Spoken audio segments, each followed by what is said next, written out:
in line by letting them know, if you don't go along, I'm going to cut you off. These are people that don't know how to live any other way, never lived any other way, need to depend on all of these things. So what happened with the women? And now let's think about the children. 1 second, Tommy. I need to just check on Nova and Sure. Brad. Keep this Yeah, going. knock Sorry. yourself out. What about the children?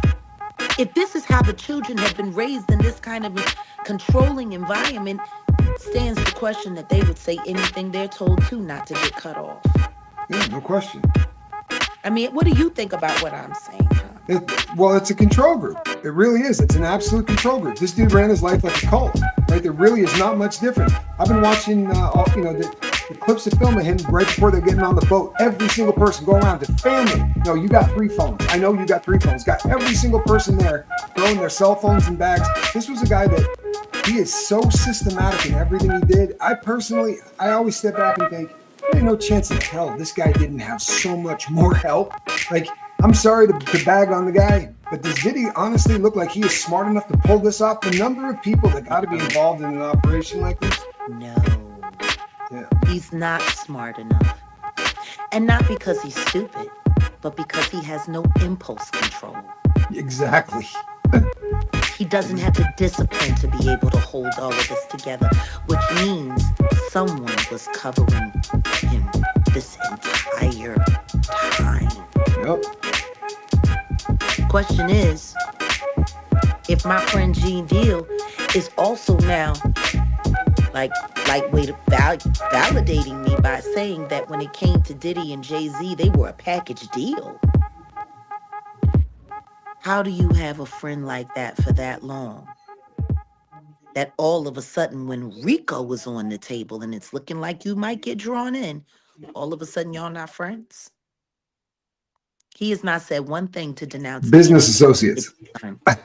Yes, but even as a business associate, I know plenty of people who stopped doing business and having anything to do with Robert R. Kelly once it was discovered and made very aware of what it was and came out and denounced.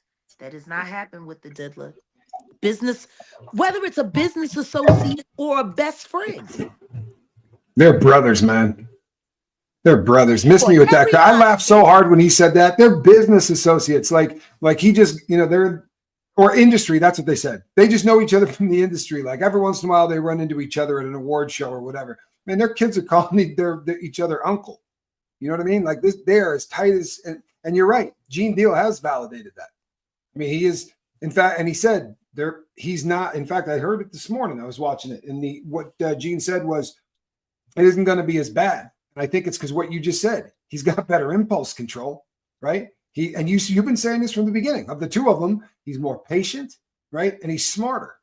I remember the first time you said calculated. That was the word you used. Very much so. Yeah.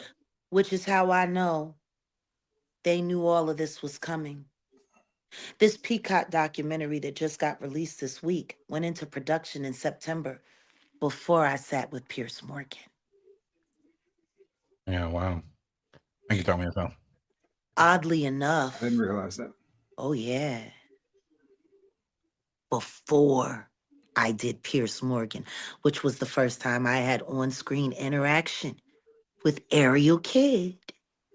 Now, Ariel Kidd had 2 clients in that documentary. We know one of them. Oh, Courtney B. Yep. Lisa Bloom had 1 client, but her client didn't speak. Yep.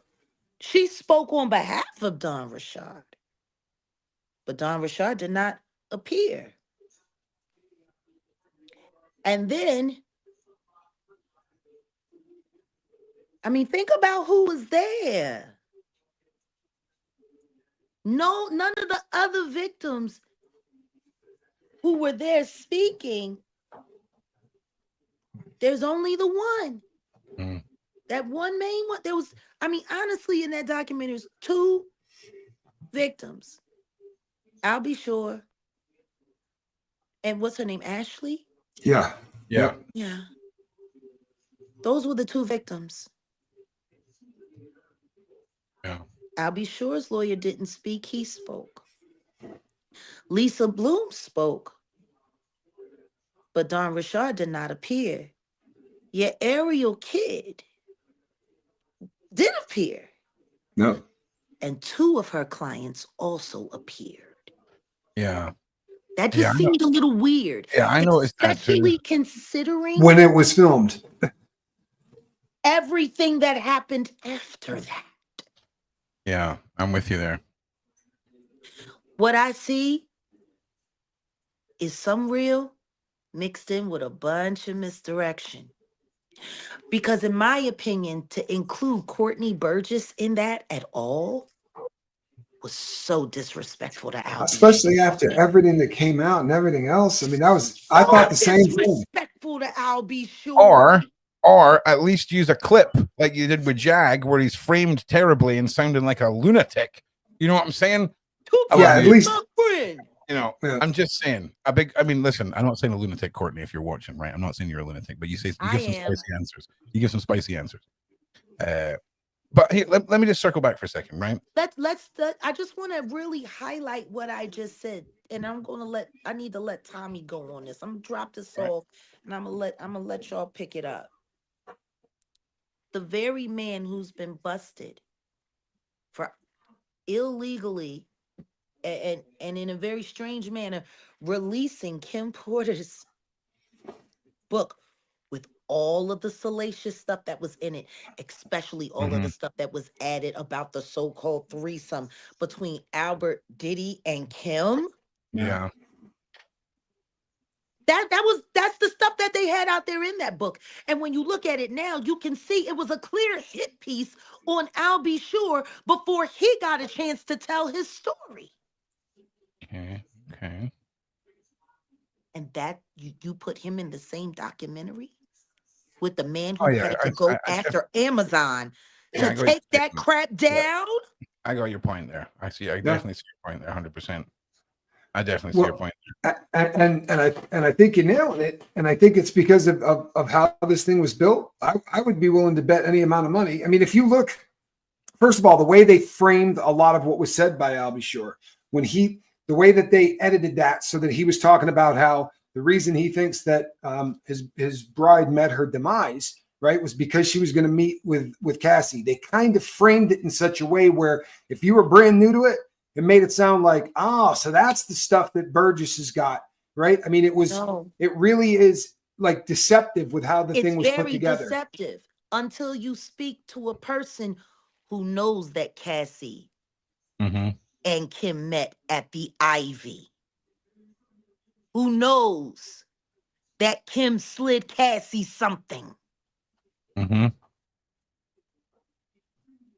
Now, all of a sudden, Chris Todd wants to do interviews talking about it was Kimora. No, it's not. It couldn't be. Kimora's too scared. I want to get your take on something, Jag. People got to remember, you had Kimora, you had Kim, and you had Erica. Erica Kennedy is the one that wrote the book, Bling, about the corrupt music industry people and the relationship that this woman had and all of the illicit things. If you go back and read that book now, it lines up with everything we're talking about, with the freak offs, with all of that. She put it out. Kimora told her not to. Kim supported her. And as soon as it hit the bestsellers list, Erica was gone. This was back mid 2000s, like 2012, 2013. For almost a decade now, she's watched both of her best friends that she ran New York with, the Manhattan Three. She's all that's left. And her ex-husband is Russell Simmons. He ran. And she was also treated with the G-Unit behavior when she was a kid. Kimora ain't doing nothing.